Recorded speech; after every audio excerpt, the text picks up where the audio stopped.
وَظَلَّلْنَا عَلَيْكُمُ الْغَمَامَ وَأَنزَلْنَا عَلَيْكُمُ الْمَنَّ وَالسَّلْوَىٰ كُلُوا مِن طَيِّبَاتِ مَا رَزَقْنَاكُمْ وَمَا ظَلَمُونَا وَلَٰكِن كَانُوا أَنفُسَهُمْ يَظْلِمُونَ۔ اور ہم نے تم پر بادلوں کا سایہ کیا اور تم پر من و سلوہ اتارا، کھاؤ ان پاکیزہ چیزوں میں سے جو ہم نے تمہیں عطا کی ہیں، اور انہوں نے ہم پر ظلم نہیں کیا بلکہ وہ اپنی ہی جانوں پر ظلم کر رہے تھے۔ یہاں بنی اسرائیل پر انعامات کی مزید تفصیل بتائی جا رہی ہے، یعنی یہ ذکر کرنے کے بعد کہ ان سے اس عذاب کو دور کر دیا گیا، اب اللہ تعالیٰ نعمتوں کا ذکر فرما رہے ہیں۔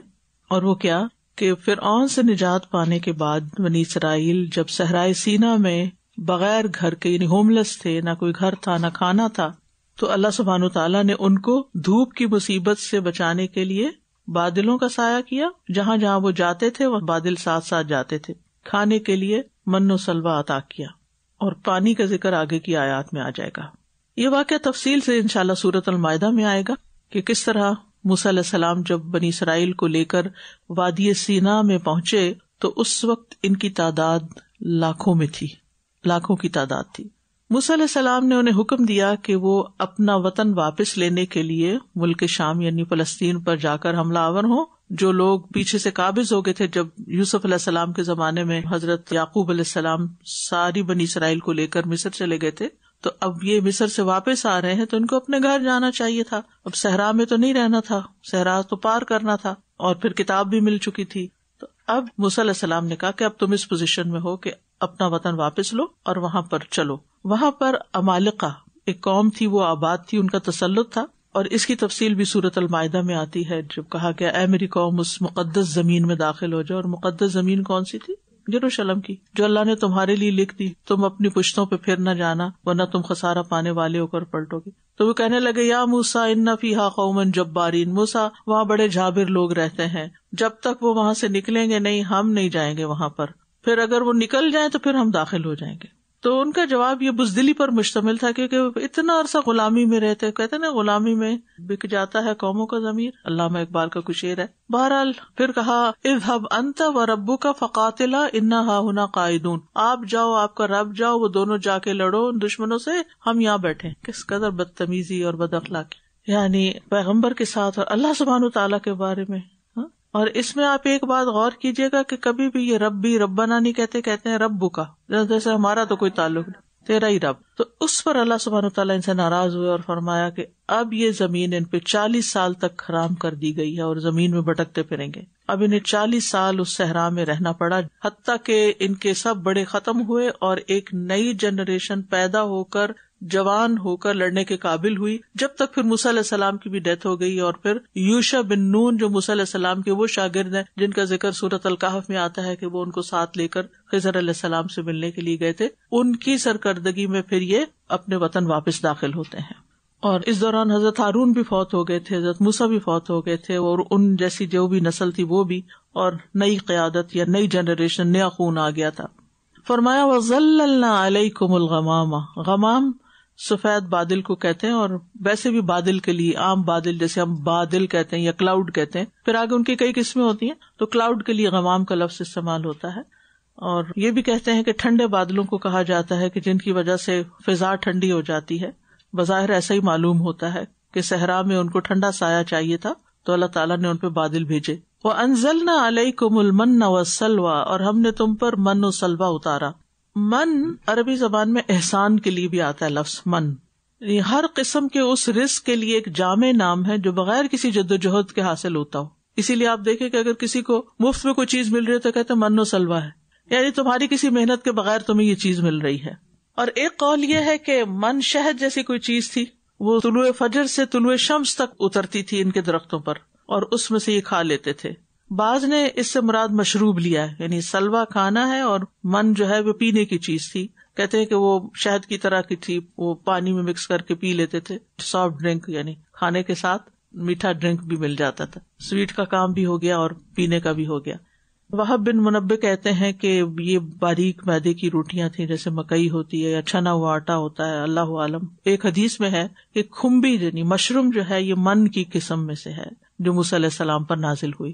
تو بہرحال جو بھی ان پر نازل ہوا اس میں ان کی اپنی کوئی محنت نہیں تھی، کوئی ان کو اس پر پیسہ نہیں لگانا پڑ رہا تھا، کسی قسم کی کوئی مشقت نہیں تھی۔ اور یہ بھی کہتے ہیں کہ وہ من جو تھا اگر اس کو پانی میں ملاتے تو وہ میٹھا ہو جاتا، کسی کھانے کی چیز کے ساتھ ملاتے تو وہ ایک نیا کھانا بن جاتا تھا۔ لیکن اس آیت میں کوئی ایک اکیلی چیز مراد نہیں ہے من سے، مطلب یہ کہ بنی اسرائیل کو وہ کھانا بلا مشقت بر وقت مل جاتا تھا۔ جہاں تک مشرم کی بات ہے تو مشرم کی فضیلت حدیث میں بھی آئی ہے۔ رسول اللہ صلی اللہ علیہ وسلم نے فرمایا کھمبی یا مشرم اس من میں سے ہے جسے اللہ تعالیٰ نے بنی اسرائیل کے لیے نازل کیا، اور اس کا پانی آنکھوں کے لیے شفا ہے۔ اور سلوا نرم و نازک پرندہ تھا، اس کو بٹیر کا نام دیا جاتا ہے، یہ اس سے ملتا جلتا کوئی پرندہ تھا، اور اس کا گوشت بہت لذیذ ہوتا ہے۔ بہرحال ان کی نافرمانیاں بہت تھیں، سرکشی بھی تھی، بزدلی بھی تھی، بد اخلاقی بھی تھی، کوئی بات نہیں مانتے تھے۔ اس کے باوجود اللہ تعالیٰ نے ان کو وسیع رزق دے رکھا تھا۔ اس سے کیا بات پتہ چلتی ہے کہ نافرمانیوں کے باوجود بھی رزق مل جایا کرتا ہے۔ اگر کوئی شخص نہ نماز پڑھتا ہے نہ کوئی اور اللہ کی اطاعت کا کام کرتا ہے اور اللہ نے اس کو بہت رزق دیا ہوا ہے، وہ یہ نہ سمجھے کہ اللہ تعالیٰ مجھ سے راضی ہے اس لیے مجھے یہ سب کچھ ملا ہوا ہے۔ اب یہ آپ دیکھیے بنی اسرائیل کے حالات، اور اس کے باوجود ان کو مفت میں یہ سب کچھ مل رہا ہے۔ کلوا من طیبات ما رزقناکم، کھاؤ ان پاکیزہ چیزوں میں سے جو ہم نے تمہیں بطور رزق دی ہیں۔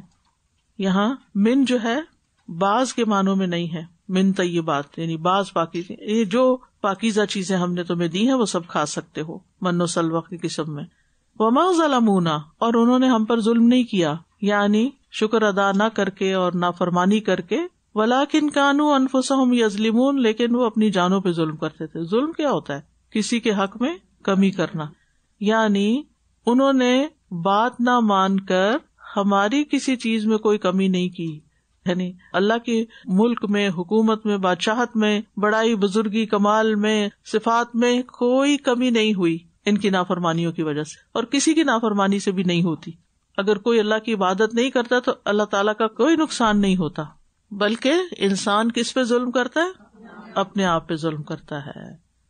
اب آپ ہو سکتا ہے کل مجھ سے سوال کریں تو میں آج ہی آپ کو جواب دے دوں۔ وما ظلمونا، ظلمو کون سا صیغہ ہے؟ جمع کا ہے اور ماضی بھی ہے، ترجمہ ایسے کیا نا، انہوں نے ظلم نہیں کیا ہم پر، ٹھیک ہے۔ اور پھر ہے ولکن کانوا انفسہم یظلمون، اپنی جانوں پر وہ ظلم کرتے تھے۔ کانو آ گیا نا، اس لیے کرتے تھے، کرتے ہیں نہیں۔ ایک ماضی ہے اور ایک مضارع ہے، پھر تھے یا ہیں کیا ہے؟ شابش، دونوں، جی دونوں ہی ہے، یعنی نافرمانی کر کے ہم پہ ظلم نہیں کیا، ہماری کسی چیز میں کمی نہیں کی، بلکہ وہ اپنی جانوں پر خود ظلم کرتے ہیں یا کرتے رہے۔ مراد یہ ہے کہ ظلم پر اڑے رہے اور اب تک وہ جاری ساری ہے، کیا بھی اور کر بھی رہے ہیں، ٹھیک ہے، کنٹینیوس ہے۔ جی، تو اس آیت سے بات پتہ چلتی ہے کہ بادل جو ہیں وہ اللہ کے حکم سے چلتے ہیں۔ اللہ چاہے تو صحرا میں بادل لے جائے، اللہ چاہے تو جہاں ہمیشہ بارشیں ہوتی ہیں وہاں سے بادل نکال لے جائے۔ تو بادل اللہ کے حکم سے چلتے ہیں۔ 2004 میں جب میں دورہ قرآن کے لیے آئی تھی یہاں کینیڈا، تو مجھے یاد ہے 13 اکتوبر کو میں آئی تھی، تو یہ اکتوبر کا مہینہ تھا۔ آلموسٹ ایوری ڈے شاورز ہوتے تھے، ایوری ڈے۔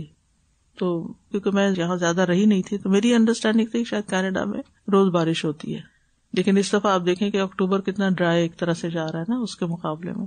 تو یہ اللہ کے اذن سے ہوتا ہے، اللہ چاہے تو روز بارش برسا دے، اللہ چاہے تو پورا مہینہ گزر جائے اور بھر کے بارش نہ ہو۔ اسی طرح یہ ہے کہ اللہ نے جس ایک اور نعمت کا ذکر کیا ہے وہ سایہ ہے یہاں نا۔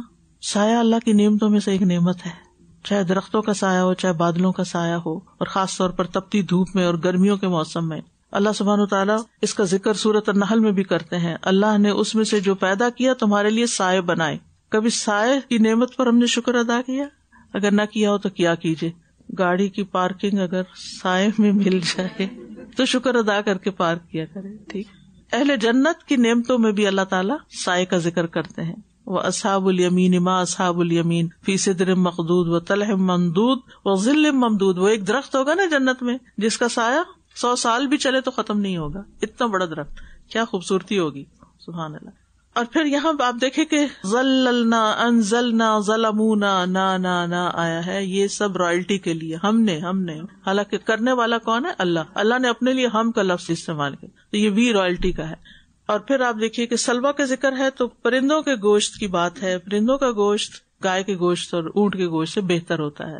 اہل جنت کے لیے بھی خاص طور پر پرندوں کے گوشت کی بات کی گئی، بیف کی بات نہیں کی گئی وہاں. وَلَحْمِ طَيْرٍ مِّمَّا يَشْتَهُونَ، پرندوں کا گوشت جس کی وہ خواہش رکھتے ہوں گے. ایک بڑی خوبصورت حدیث ہے، بہت مزہ آتا ہے اس کو پڑھ کے مجھے ہمیشہ، کہ جنت والوں میں سے ایک شخص جنت کے پرندوں میں سے ایک پرندے کے کھانے کی خواہش کرے گا تو پرندہ اس کے ہاتھ میں پکا ہوا اور ٹکڑے کیے ہوئے آ جائے گا اور وہ کھا لے گا اس کو. اس آیت سے یہ بھی پتہ چلتا ہے کہ رزق میں سے پاکیزہ چیزیں کھانی چاہیے اور وہی حلال ہوتی ہیں. یسألونک ماذا احل لہم قل احل لکم الطیبات، لوگ آپ سے پوچھتے ہیں ان کے لیے کیا کچھ حلال ہے، آپ ان سے کہیے تمام پاکیزہ چیزیں تمہارے لیے حلال ہیں. تو حلال اور طیب کھانا چاہیے. رسولوں اور اہل ایمان کو یہی حکم دیا گیا.